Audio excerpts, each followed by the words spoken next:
Chapter 1 Karazhan. Khadgar clutched the crimson-sealed letter of introduction and desperately tried to remember his own name. He had ridden for days, accompanying various caravans, and finally making the journey alone to Karazhan through the vast, overgrown woods of Elwyn, then the long climb into the heights of the mountains to this serene, empty, lonely place. Even the air felt cold and apart. Now sore and tired, the scruffy-bearded young man stood in the gathering dusk of the courtyard, petrified of what he must now do. Introduce himself to the most powerful wizard of Azeroth. An honor, the scholars of the Kirintor had said. An opportunity, they insisted, that was not to be missed. Khadgar's sage mentors, a conclave of influential scholars and sorcerers, told him they had been trying to insinuate a sympathetic ear in the Tower of Karazhan for years. The Kirintor wanted to learn what knowledge the most powerful wizard in the land had hidden away in his library. They wanted to know what research he favored, and most of all, they wanted this maverick mage to start planning for his legacy, wanted to know when the great and powerful Medivh planned to train an heir. The great Medivh and the Kirintor had been at loggerheads on these and other matters for years, apparently, and only now did he relent to some of their entreaties. Only now would he take on an apprentice.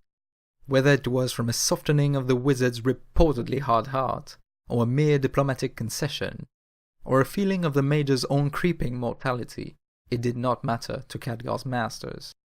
The simple truth was that this powerful, independent, and to Khadgar mysterious, wizard had asked for an assistant, and the Kirintor, which ruled over the magical kingdom of Dalaran, were more than happy to comply.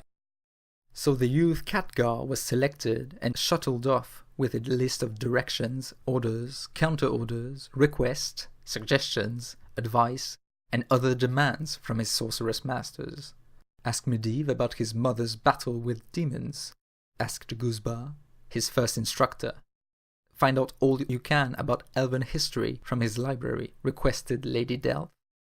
Check his volumes for any bestiaries, commanded Alonda, who was convinced there was a fifth species of troll as yet unrecorded in her own volumes.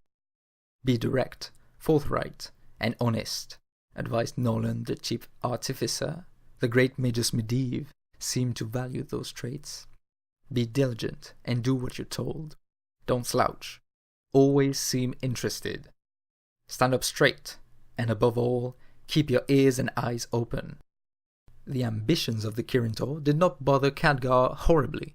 His upbringing in Dalaran and his early apprenticeship to the Conclave made it clear to him that his mentors were insatiably curious about magic in all its forms.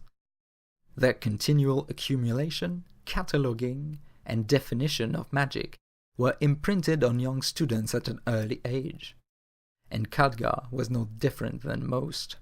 Indeed, he realized, his own curiosity may have accounted for his current plight. His own nocturnal wanderings through the halls of the Violet Citadel of Dalaran had uncovered more than a few secrets that the Conclave would rather not have noised about. The chief artificer's fondness for flame wine, for example, or Lady Delph's preference for young cavaliers, a slender fraction of her age, or Corrigan the librarian's secret collection of pamphlets describing, in lurid fashion, the practices of historical demon worshippers. And there was something about one of the great sages of Dalaran, Venerable Erexis, one of the grey eminences that even the others respected. He had disappeared, or died, or something horrible had happened, and the others chose to make no mention of it, even to the point of excising Erexis's name from the volumes and not speaking of him again. But Khadgar had found out nonetheless. Khadgar had a way of finding the necessary reference, making the needed connection, or talking to the right person at the right time. It was a gift and may yet prove to be a curse.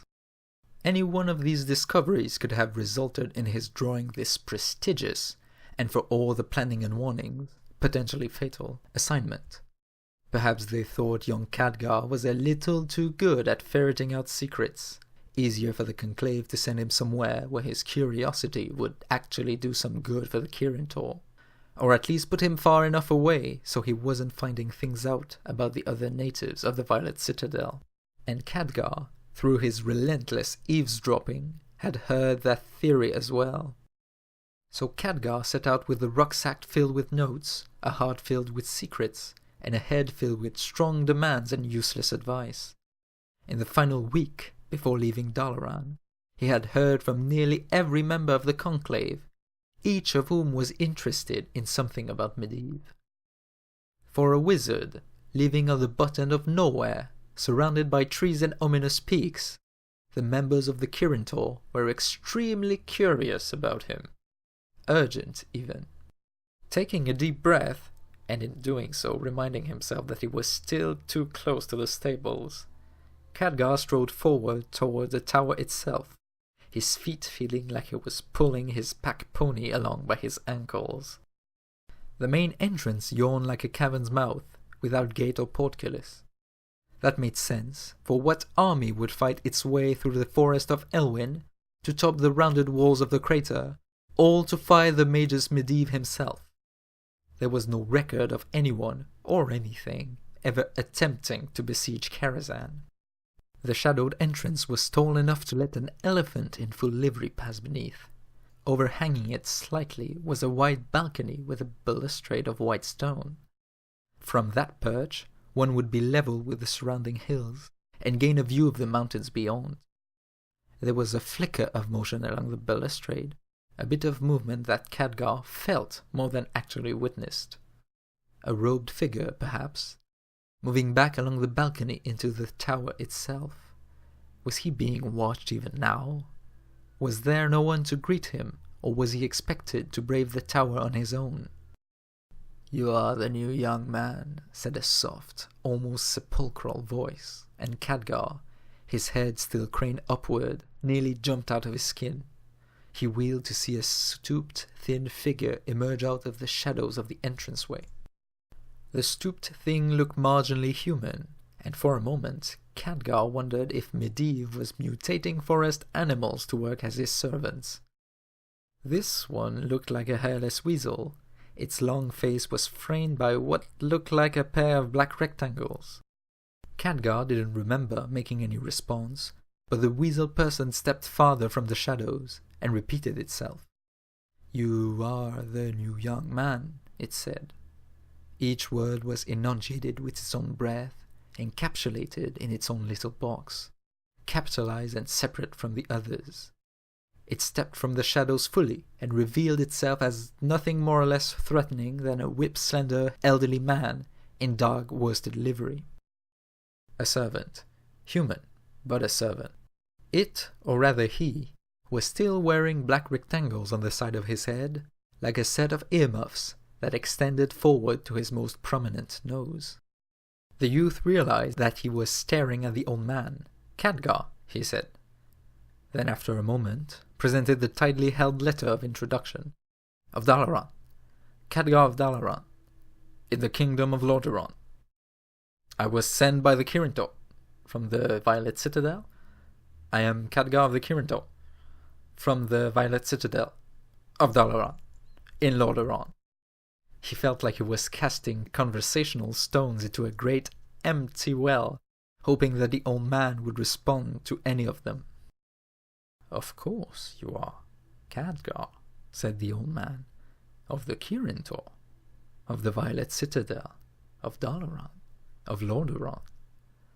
The servant took the proffered letter as if the document were a live reptile, and, after smoothing out its crumpled edges, tucked it inside his livery vest without opening it. After carrying and protecting it for so many miles, Khadgar felt a pain of loss. The letter of introduction represented his future, and he was loath to see it disappear, even for a moment. "The Kirin-Tor sent me to assist Medivh, Lord Medivh, the wizard Medivh of Karazhan." Khadgar realized he was but a half-step from collapsing into a full-fledged babble, and with a definitive effort, tightly clamped his mouth shut. I'm sure they did, said the servant. Send you, that is. He appraised the seal on the letter, and a thin hand dipped into his waistcoat, pulling out a set of black rectangles, bound by a thin band of metal. Blinders? Khadgar blinked. No thank you. Moros, said the servant. Khadgar shook his head. I am Moros, the servant said. Steward of the tower, castellan to Medivh. Blinders? Again he raised the black rectangles, twin to those that framed his narrow face. No thank you, Moros, said Khadgar, his face twisted in curiosity. The servant turned and motioned that Khadgar follow with a weak wave of the arm. Khadgar picked up his rucksack and had to lope forward to catch up with the servant. For all his supposed fragility, the steward moved at a good clip. Are you alone in the tower? Khadgar ventured, as they started climbing a curved set of wide, low stairs. The stone dipped in the center, worn by myriad feet of passing servants and guests. Eh? Responded the servant. Are you alone? Repeated Khadgar, wondering if he would be reduced to speaking as Moros spoke in order to be understood. Do you live here by yourself? The Magus is here, responded Moros in a wheezing voice that sounded as faint and as fatal as grave dust. Yes, of course, said Khadgar. Would it be much point for you to be here, if he wasn't? Continued the steward. Here, that is. Khadgar wondered if the old man's voice sounded that way because it was not used that often. Of course, agreed Khadgar. Anyone else? You, now, continued Moros. More work to take care of two than one. Not that I was consulted. So just you and the wizard, then, normally, said Khadgar, wondering if the steward had been hired, or created, for his taciturn nature. And Cook, said Moros, though Cook doesn't talk much. Thank you for asking, though. Khadgar tried to restrain himself from rolling his eyes, but failed. He hoped that the blinders on either side of the steward's face kept the servant from seeing his response. They reached a level spot, a cross hallway lit by torches. Moros crossed immediately to another set of saddle-worn, curving stairs opposite them. Khadgar paused for a moment to examine the torches. He raised a hand mere inches from the flickering flame, but felt no heat. Khadgar wondered if the cold flame was common throughout the tower. In Dalaran, they used phosphorescent crystals, which beamed with a steady, constant glow, though his research spoke of reflective mirrors, elemental spirits bound within lanterns, and in one case, huge captive fireflies. Yet these flames seemed to be frozen in place. Moros, half mounted up the next staircase, slowly turned and let out a gasping cough. Khadgar hurried to catch up. Apparently, the blinders did not limit this old steward that much. Why the blinders? Khadgar asked. Eh? Replied Moros. Khadgar touched the side of his head. The blinders. Why? Moros twisted his face in what Khadgar could only assume was a smile. Magic's strong here. Strong and wrong sometimes. You see things around here, unless you're careful. I'm careful. Other visitors, the ones before you, they were less careful. They're gone now. Khadgar thought of the phantom he may or may not have seen on the overhanging balcony and nodded. Cook has a set of rose quartz lenses, added Moros. Swears by them. He paused for a moment, then added, Cook is a bit of a foolish that way. Khadgar hoped that Moros would be more chatty once he was warmed up. So you've been in the Magus' household for long? Eh? Said Moros again. You've been with Medivh long? Khadgar said, hoping to keep the impatience out of his voice. Aye, said the steward. Long enough. Too long. Seems like years. Time's like that here.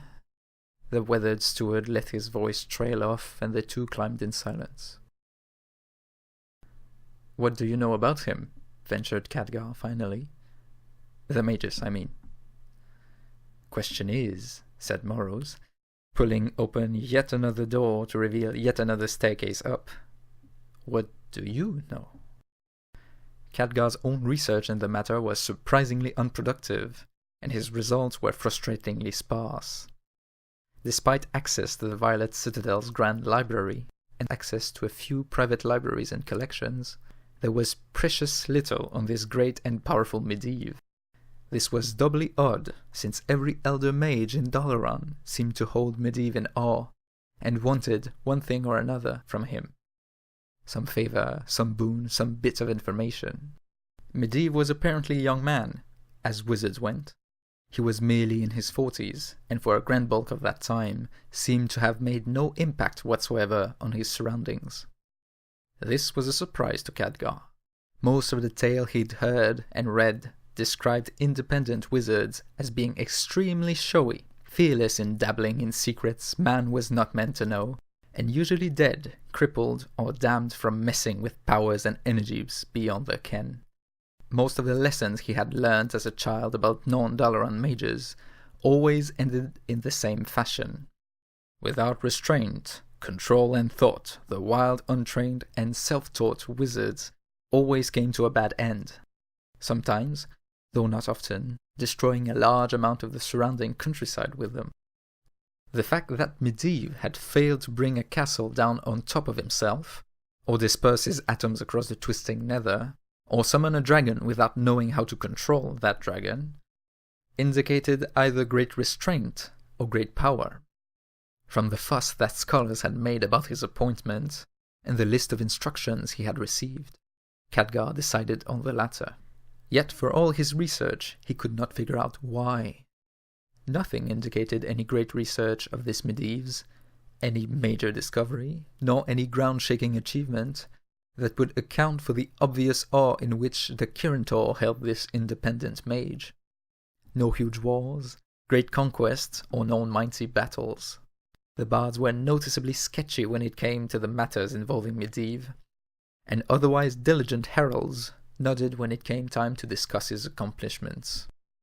And yet, realized Khadgar, there was something important here, something that created in the scholars a mixture of fear, respect, and envy. The Kirintor held no other spellcasters as their equals for magical knowledge, indeed often sought to hinder those wizards who did not hold allegiance to the Violet Citadel.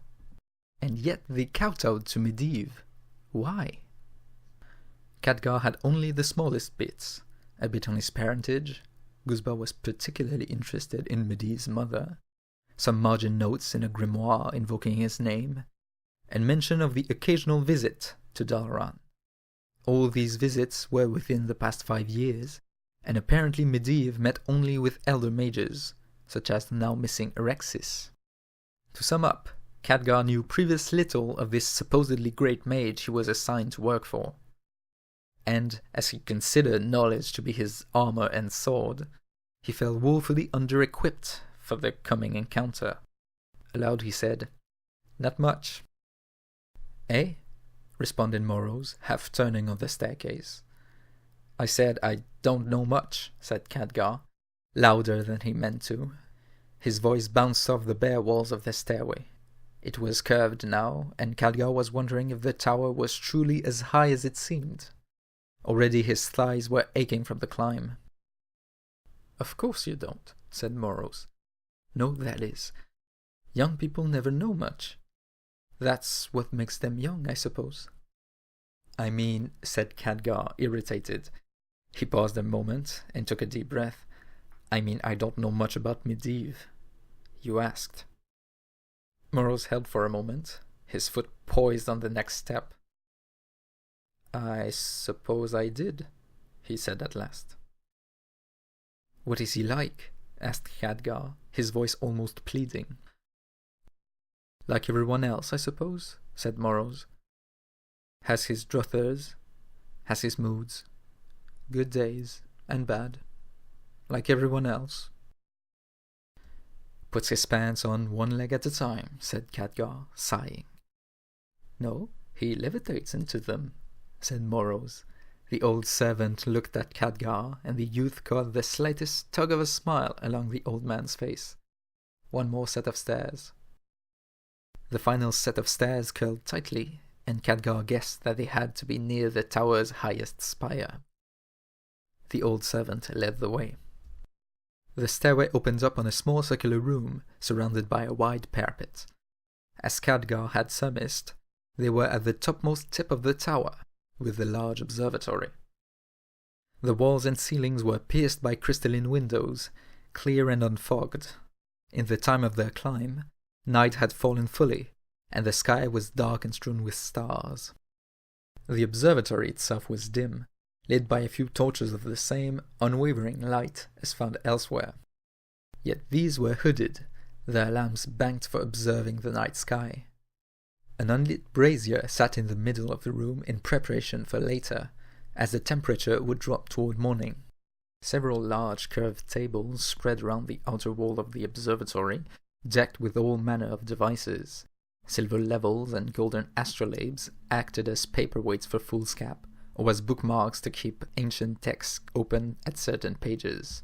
A half-disassembled model showing planetary movement through the celestial vault sat on one table. Fine wires and additional beads lay out among the delicate tools next to it.